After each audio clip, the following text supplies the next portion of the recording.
Well, I'm back, and this is the last piece of house cleaning here before I get started in the track series, the new track series. Uh, this video is not for everybody. If you're a newbie, some of the information could be important. If you've been out for a little while and you're coming back in, it may be important. But if you're an expert, what you could do is just evaluate the information. This is in my opinion, and you can add your opinion in the comments, and it makes it a part of the record so that some poor soul down the road will read the comments and maybe make a good decision down the road. So if you would do that for me, I would appreciate it. And this is about to Grand Valley or not Grand Valley. And first and foremost, I'm going to send you over here to Dan's Grand Valley. He's already done videos on 7 reasons why you should buy the Grand Valley set, or can you do this set without having to buy the kit. He's already got those pieces of information over there, and I'm just going to add my 2 cents to it, and he's already put out very good information on that, and don't want to step on his toes. So go over to Dan's site and take a look, and he's got some good information there. But who is the Grand Valley set built for? It's, from what I can tell, it's made for one of 2 people, either a brand new newbie that has nothing and wants to get into this new hobby of model trains, or I've had a lot of guys that were in trains at one time in their life and want to get back in, but they want to get back in at a smaller scale. They want a lot of bang for their buck, and they want a train that has a little bit more stuff in it, and they elect to go to something like this, and it's a good set for that. Now, as a newbie, what we looked at was, it's a no-brainer, okay? I don't have to think. I don't have to buy SCARM or download softwares or buy softwares and figure tracks out. And I could just give them some cash, and I'm a model trainer. If you got the cash, you send it to them. They send you a big box, and you're on your way. The Grand Valley kit. I mean, how can you resist it? I mean, look at this box. Look at this box right here. Here, let me blow it up. Now, look at this box. It's look at what you get. Look at all the stuff you get. Let's cover some of the stuff you don't get. You don't get the bench or the table to build it on. There is no trains. There are no train cars. There are no automobiles.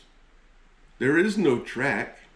There's no electricity. There's no electronics at all. There's no lights. There's no light poles. There is no buildings. And you just need to understand that what's in that box, what's on the box, is not what you're getting. It's what you could possibly make out of it one day. That if you understand that, you got to go buy all that other stuff. Okay, you're not getting any of that. There's a lot of stuff in the box, and if you go to my other videos and you go to the beginning, and in the first one, I think it is, I open the box of overhead view and I go through everything in the box, and you can see everything in there. You can see what's in that track set too. So go and take a look at that. But in hindsight, looking at what was in that box, there wasn't enough of some of the critical stuff in that box. There wasn't enough glue. I had to go buy 2 or 3 more of the big things of glue, and the stain for the rocks. There wasn't enough of that, and some of that dried up. It's just little tiny little containers of it. They're, you know, you could buy bigger containers of it. The paint for the top, there wasn't enough of that, so wasn't enough of that. And there was some other paint, some white paint and gray paint. I don't even know what those were for. I got some bottles of white and gray paint left over, and just don't need them. Maybe one day I'll need them, but I kind of doubt it. There is no glue sticks, and you're going to need a lot of glue sticks. So the low temperature glue sticks, you're going to need a bunch of those. You're going to need a bunch of paper wads. You get a little worn truss bridge. You know, I thought that was pretty nice. It was a nice little bridge. I didn't know any better, but I was investigating bridges here not long ago, and the cheapest of cheap of all bridges is that little worn truss bridge. You can buy that thing for like $5 or $6. And you get the cheap trees, you know. There's better ways to do trees out there, and but you get a bunch of these twisty twist trees, and they really don't look, I mean, they look all right. You can get them, if you spend enough time on anything, you can get it to look good. The grass, I sprinkled some of that stuff down, and it's basically very fine colored foam, and I didn't like it. It doesn't look like grass. I wanted real grass, so that's a personal pet peeve for me. I went and bought static grass and the static grass applicator and all. Do you have to do that? No, you don't have to. But again, it's not, you're not getting the best quality stuff in the kit. The brown ballast, here we go again. I think I was tricked on that. You know, I don't know. I bought it. It told me to put it in there. The instructions said put it down, and I did it, and thus I got brown ballast. I tried to correct that in post, and I think I damaged a bunch of stuff doing that. So ballast is not brown. And if you may have brown ballast somewhere, it's gray ballast. I bought my own, and again, that's a personal thing. The rock molds in there, they're pretty good. Didn't get near enough of the hydrocal.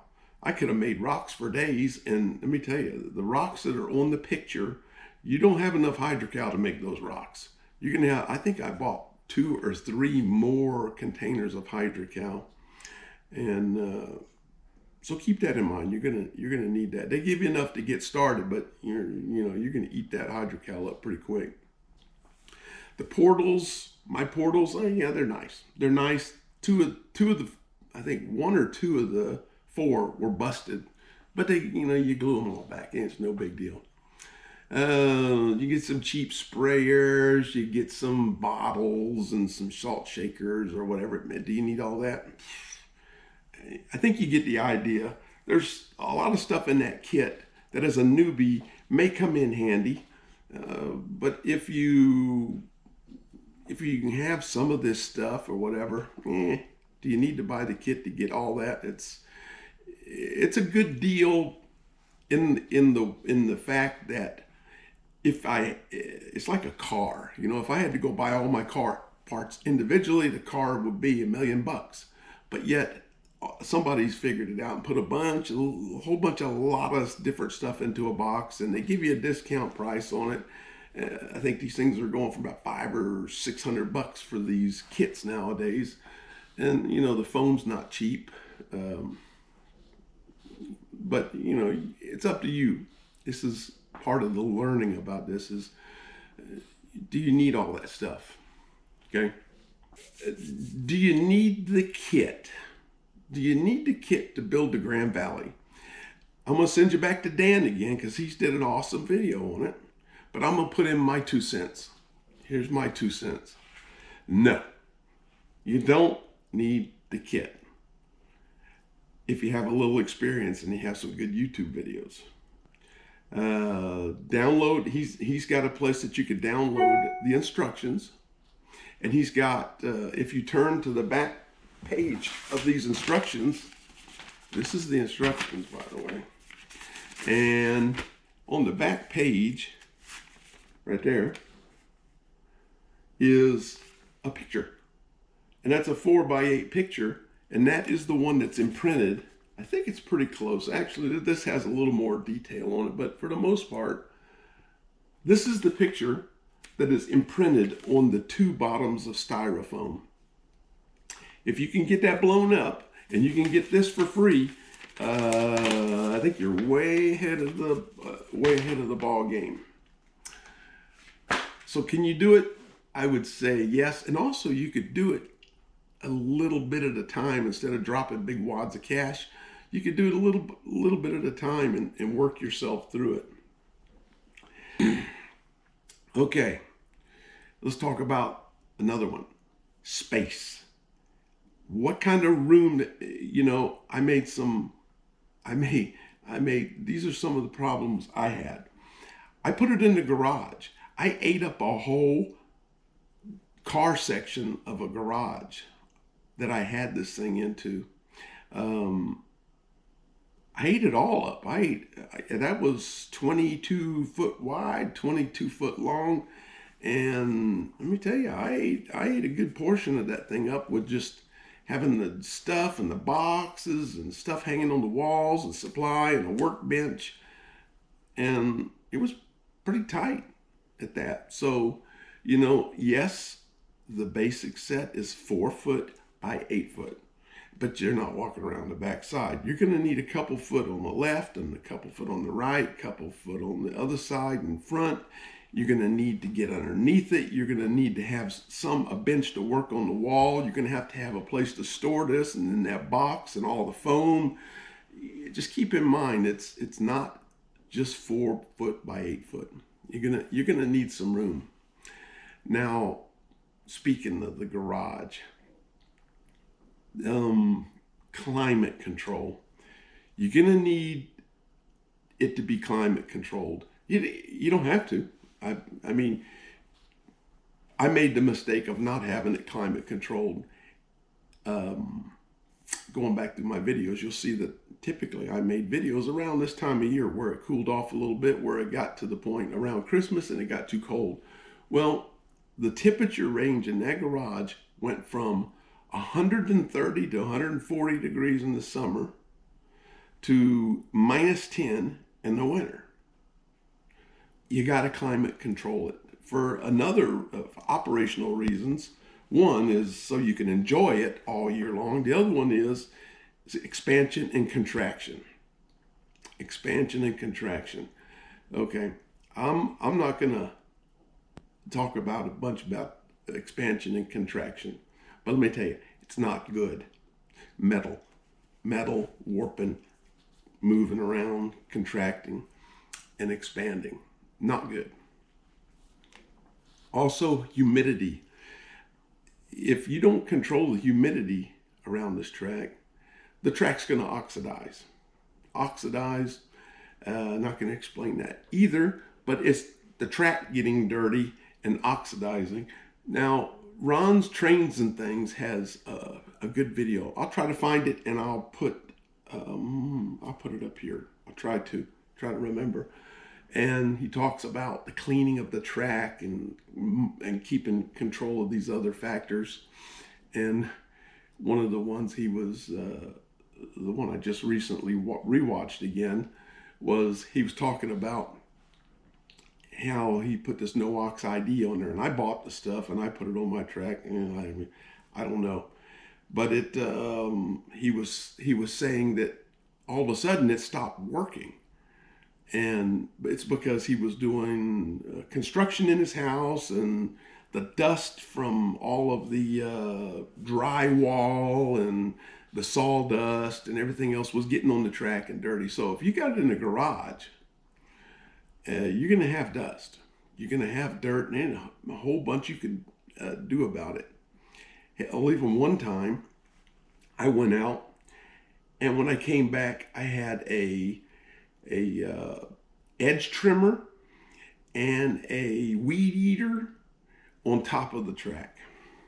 So, and a lawnmower was stored underneath it, and the bicycles were stored underneath it. And you can see what I'm saying. Get you a place, a dedicated place, that you can put this thing. A man cave would be awesome. Just keep in mind, you're going to need space.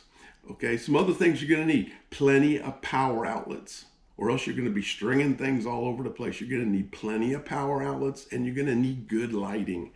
You know, especially if you got old peepers like me, you're going to need to see.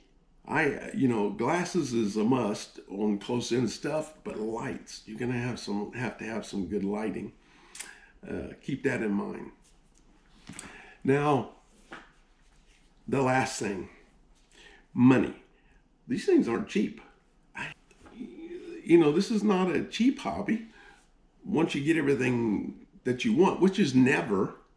I just watched a video here the other day that it was a music video, and they did it at some guy's track in Nashville, and it was a $2 million train set. There's no upper limit to what you can get in there. But on this particular set, you better set your goal at about $1,500 to $2,000 just to get the basic stuff up and operating. Now you can go wherever you want to go beyond that, but it's probably going to run you $1,500 to $2,000. Okay, that should put an end to all this talky stuff. The videos will start here real soon. Come on. Take a ride. See ya.